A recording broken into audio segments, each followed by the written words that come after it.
Ohé, maître, quel est-il à tribord? C'est Orléans, monsieur de la Hontan. En tout cas, le clapot a bien molli durant la nuit. Et comment allez-vous, madame? Oh, mal, capitaine, mal. 78 jours en mer, c'est inhumain. Vous devriez manger un peu. Madame n'aime pas la mer. Tandis que vous, monsieur de Meule, vous avez fait merveille. Oh, pas mieux que votre excellence. Oh, moi. Mais vous, monsieur mon mari, vous êtes comme moi. Vous aimeriez beaucoup sentir la terre ferme sous vos pieds. Nous mouillerons l'ancre en moins d'une heure, madame. En moins d'une heure? Basta. Avec la permission de votre excellence. Eh, monsieur l'intendant est impatient. J'étais comme lui la première fois. Comme moi aux Antilles. Excusez-moi, un nouveau monde, c'est impressionnant. Monsieur Talon m'en a tellement dit de bien. Vous l'entendez, monsieur Duluth? Il a la trempe d'un colonisateur, notre intendant. Que votre excellence pardonne à mon émotion. On dirait un gamin qui fait l'école buissonnière. Il a raison, le Canada est un beau pays. Son Excellence m'en dira des nouvelles. Oui, beau pays peut-être, mais c'est la fin du monde. Madame aura tout fait de changer d'idée. Ohé, Dupont! Québec en vue! Tribord avant! Ohé là-haut! Québec en vue! Tribord avant!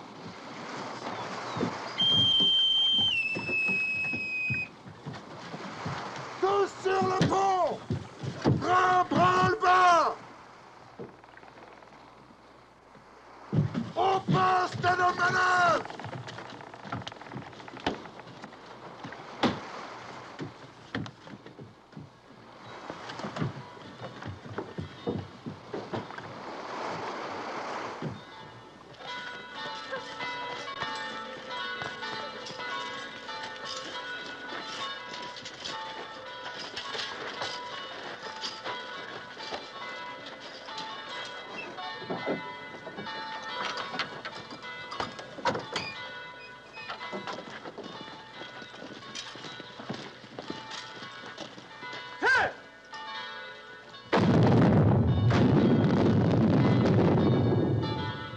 Madame, que nous étions impatiemment attendus.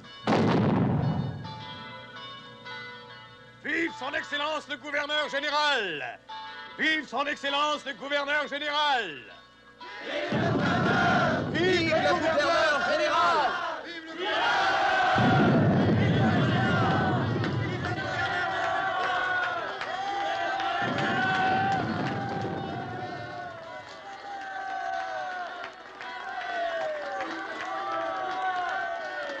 Oh, ce que j'ai envie d'y aller. Et vous autres? Il arrive! Raison de plus pour vous presser. Allez vite à vos casseroles. On peut tout de même jeter un coup d'œil. Voilà, monsieur de la Salle. N'est pas trop tôt. Ah, faites excuse, l'arrivée du gouverneur général, vous comprenez. Il ferait mieux de pleurer le départ de monsieur de Frontenac. Ah oui, oui, sans doute, monsieur. Une perte irréparable, mon ami. Eh, Nolan? Monsieur? Rappelez-vous, je ne tiens surtout pas à ce que tout le monde sache que je suis à Québec. Ah, compris, monsieur de la Salle. Ramenez votre femme et vos domestiques. Comptez sur moi.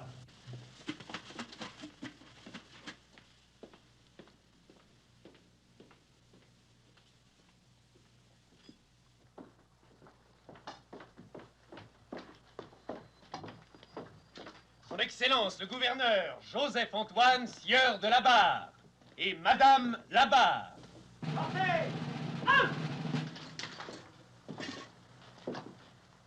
Monsieur l'intendant Jacques de Meule, seigneur de la Source.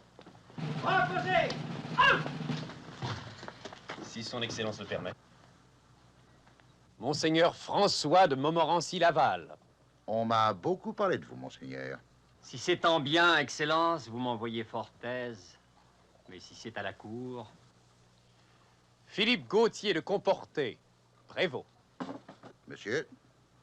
Louis Rouher de Villeray, premier conseiller.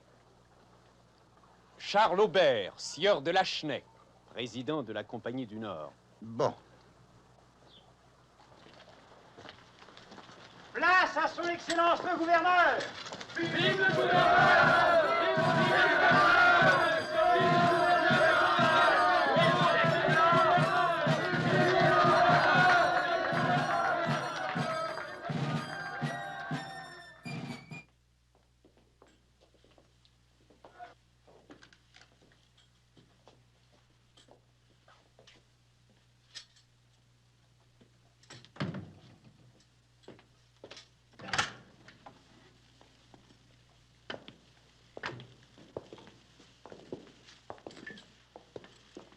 voici la grande salle.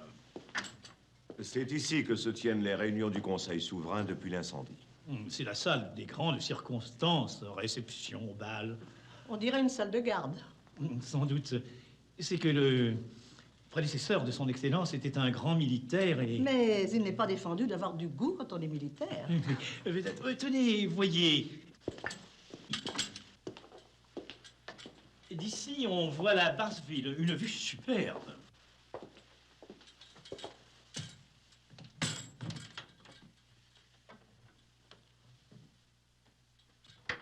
Est-ce que l'austérité de ces lieux déçoit aussi son Excellence? Moi, monsieur, j'ai d'autres soucis. Je ne m'étonne guère de voir qu'il y a beaucoup à faire dans ce pays. Et nous allons nous mettre à la tâche sur le champ, vous voulez bien? Je suis l'humble serviteur de son Excellence. Bien, monsieur de Comporté. Faites immédiatement le nécessaire pour convoquer les notables. Immédiatement? Pour la fin du mois, par exemple. La fin du mois? Mais pas du tout. Dès la semaine prochaine, le 10 me conviendrait parfaitement. Mais le 10, c'est dans 5 jours. Et alors? Ce serait merveilleux. Juste avant le départ de notre navire pour la France. Monsieur de Villeray, vous avez entendu. Son Excellence désire convoquer le Conseil souverain pour le 10. La semaine prochaine? Difficile. Au mieux, et encore, il faut 2 jours pour venir de Montréal à Québec. 2 jours. Mais le 10, c'est dans 5 jours. Vous voyez bien que c'est possible. Allez, faites le nécessaire. Mais son Excellence n'y pense pas. Les distances, l'intempérie, les Iroquois. On m'a dit qu'il n'y avait rien dans l'épreuve des Canadiens. Allez, je vous salue, messieurs. Bien, Excellence.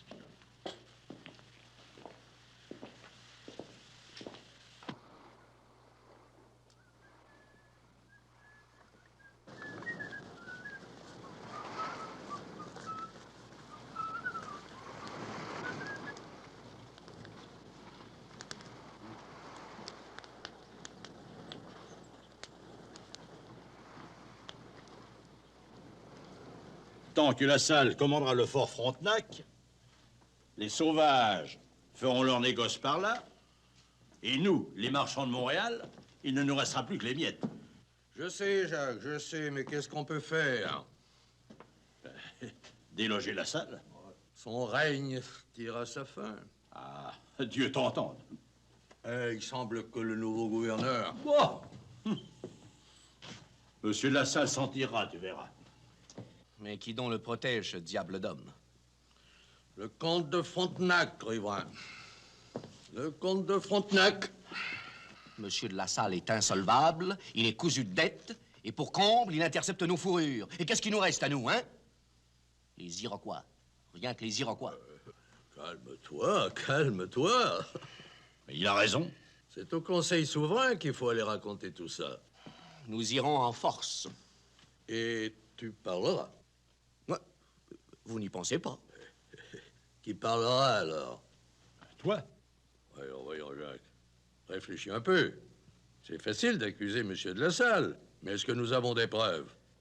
En tout cas, il faut trouver un moyen de se faire remettre le commandement du fort Frontenac.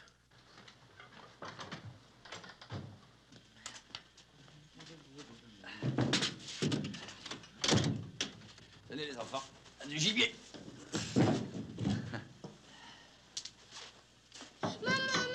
Arrête, tu lui fais peur. C'est vrai, Jeanne? T'as peur?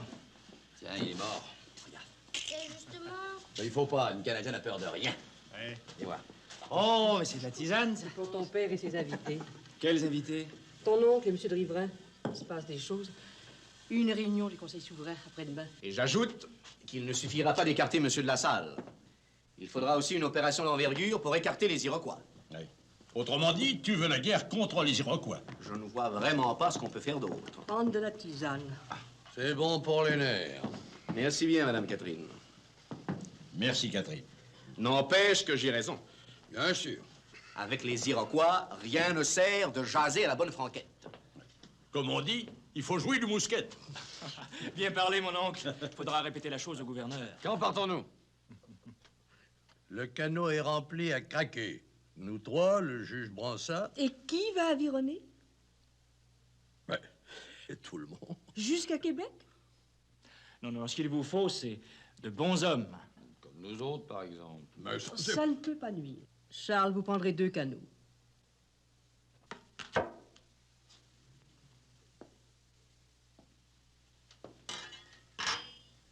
Tu m'accompagnes à Québec. Trouve un bon avironnaire. Oui, monsieur le gouverneur. 4h30.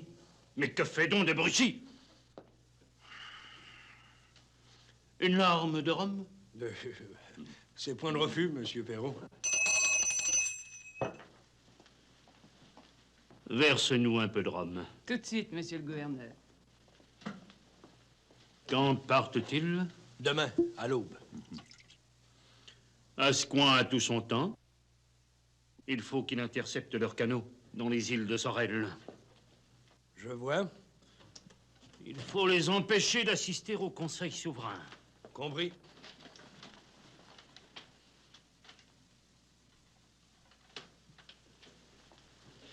Merci.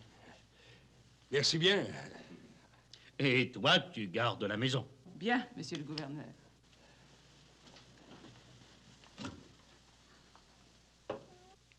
Va. Allez, va, va.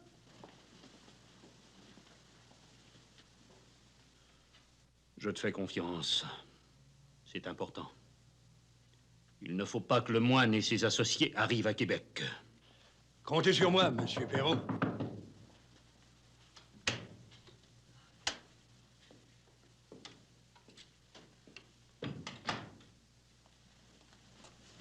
Je m'excuse, c'est monsieur de Brucy. Ah, enfin.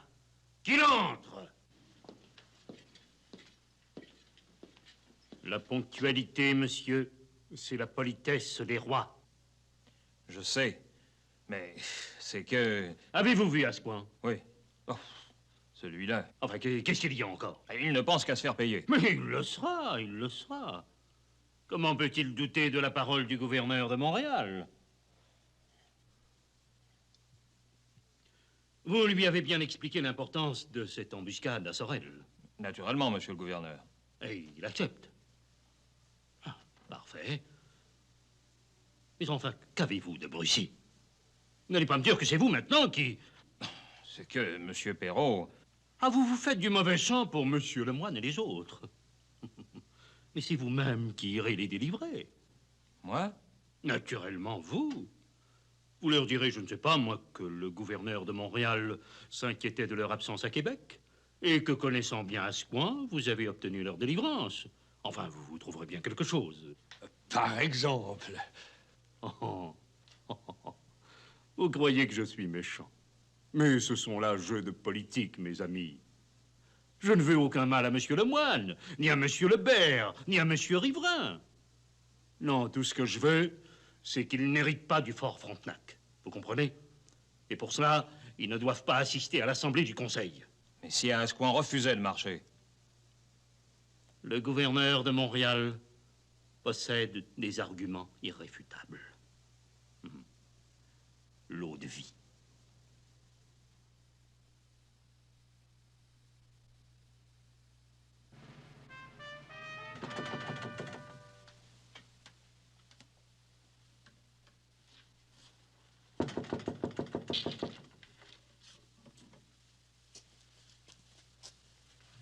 Qui va là? C'est moi, Duluth.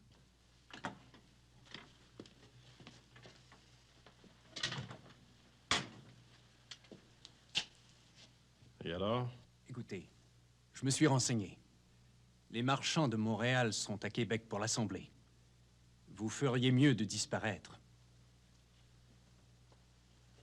Ils vont exiger des comptes devant le nouveau gouverneur. Et puis ils m'agacent. Ces marchands. Ces fesses Mathieu qui ne songent qu'à leur pécule. Écoutez, monsieur, soyez prudent. D'autant que le nouveau gouverneur, monsieur de la Barre... Celui-là, je m'en charge. Vous êtes impossible, mon ami. Vous agissez comme si monsieur de Frontenac était encore là. Je sais de quoi est fait un gouverneur général. Soit, mais n'assistez pas à cette assemblée. Vous m'étonnez, Duluth. Vous tenez donc absolument à ce qu'on me noircisse. qu'on ne parle que de mes dettes, qu'on oublie que j'ai donné un empire à la France. On n'oubliera rien, puisque j'y serai, moi, à cette assemblée. Vous? Oui, moi. Vous me faites confiance, je suppose. Oh, moi, vous savez, la confiance... Vous êtes injuste. Mais non, du lutte, je ne vous en veux pas. Excusez-moi, mais Charles le moine est plus fort que vous. Et savez-vous ce qu'il désire, le bon papa de Ville-Marie? Me supprimer, rien de moins. Écoutez. Il veut me faire enlever le commandement du fort Frontenac. Vous exagérez. C'est écrit dans les astres. Vous ne me croyez pas. Je n'ai pas de veine. J'empêche des Iroquois d'attaquer Montréal. Personne ne s'en rend compte. Mais en ce faisant, je paralyse le trafic des fourrures. Ça, c'est un crime impardonnable. La Salle. Excusez-moi, mais vous avez passé 2 mois en mer avec le nouveau gouverneur. Et alors? C'est trop court. Vous n'aurez pas eu le temps de le bien disposer à mon égard.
Hein? Qu'est-ce qu'ils vont dire? Les gens ils diront, regardez ce chanceux d'Allemand, il a choisi la plus belle. Monsieur Allemand. Sainte-Hélène et d'Iberville. Allemand! Vieille canaille! Ah, bah, mon les petits. Qu'est-ce que tu fais là? Oh, tu comptes fleurer, toi, demoiselle? Ah, la plus belle fille de Québec. Hein. Ça perd l'hypopète, tu as raison. Quelle figure de proue, et je m'y connais. Oh, messieurs.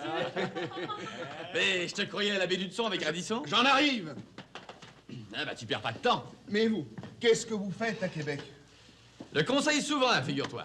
Tel est donc le bon désir de Sa Majesté et de son ministre colonie.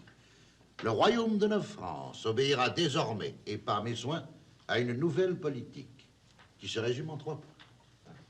D'abord et avant tout, le développement intense du commerce et de l'agriculture qui assureront les bases solides sur lesquelles nous comptons ériger un pays fort et stable. Et suite logique de ce but premier, nous comptons éviter toute guerre, principalement contre les Iroquois, afin de ne pas verser inutilement le sang précieux de nos populations et de notre jeunesse. Par conséquent, écoutant en cela les judicieuses recommandations des dévoués membres de la Compagnie de Jésus qui accomplissent une œuvre admirable dans ce pays, souvent même au péril de leur vie, nous projetons d'envoyer vers les Iroquois une mission de bonne entente en vue de l'établissement d'une paix durable. Avec la gracieuse permission de son Excellence, j'aimerais savoir quelles sont les vues de Sa Majesté en ce qui a trait au Mississippi, récemment exploré jusqu'à son embouchure par le sieur de La Salle. Oui, le Mississippi. Le sieur de La Salle est fort désireux de poursuivre ses découvertes. Voici. Nous croyons qu'il importe d'unir nos efforts et non de les disperser. Plus nous nous répandons sur un vaste territoire, plus nous nous affaiblissons. Vous connaissez le proverbe qui trop embrasse mal étreint. Pour l'instant, les expéditions au Mississippi représentent une perte de temps et d'énergie. Dis, t'as eu des nouvelles de La Salle dernièrement? On a bien à faire. Il est à Québec. Vous le saviez pas? Comment veux-tu qu'on le sache? Nous venons de débarquer. Nos bottes sont encore pleines d'eau. Mais même qu'il est ici à l'auberge. Par exemple? Ah ouais, faut dire que il se cache depuis son arrivée. Pourquoi? Bon, ben, mais comme dit le curé en parlant du diable, c'est lui. Donc je vais faire les présentations. Hé, monsieur. Monsieur de La Salle, si vous avez un petit moment. Qu'est-ce que c'est? 2 de mes amis aimeraient faire votre connaissance. Ce sont les frères Lemoine, Sainte-Hélène et d'Iberville. Lemoine de Montréal? Tout juste, oui. Les fils de Charles Lemoine. Bon. Messieurs, excusez-moi, j'ai affaire.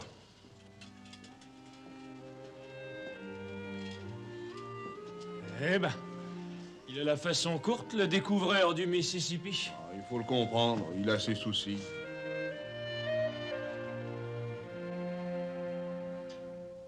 Il ne fait point de doute que la situation financière de notre compagnie s'améliorerait considérablement si les forts de l'Ouest, et en particulier celui qui fut baillé aux soins du sieur de La Salle par le prédécesseur de votre Excellence, ne nous privait point d'une importante partie du commerce des pelleteries avec les tribus amies.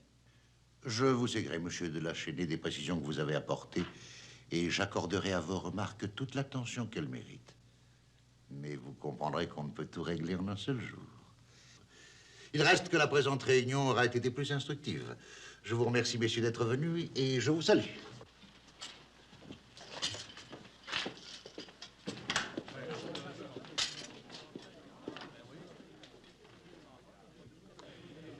Pour le moins singulier que le gouverneur de Montréal n'ait pas daigné assister à la réunion. Il avait pourtant été convoqué.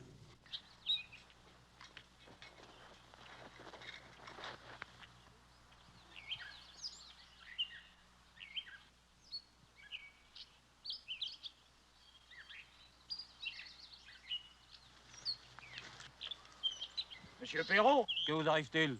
vous osez me le demander de Brichy? Mais... Silence! C'est à moi de poser les questions. Allez, détachez-moi.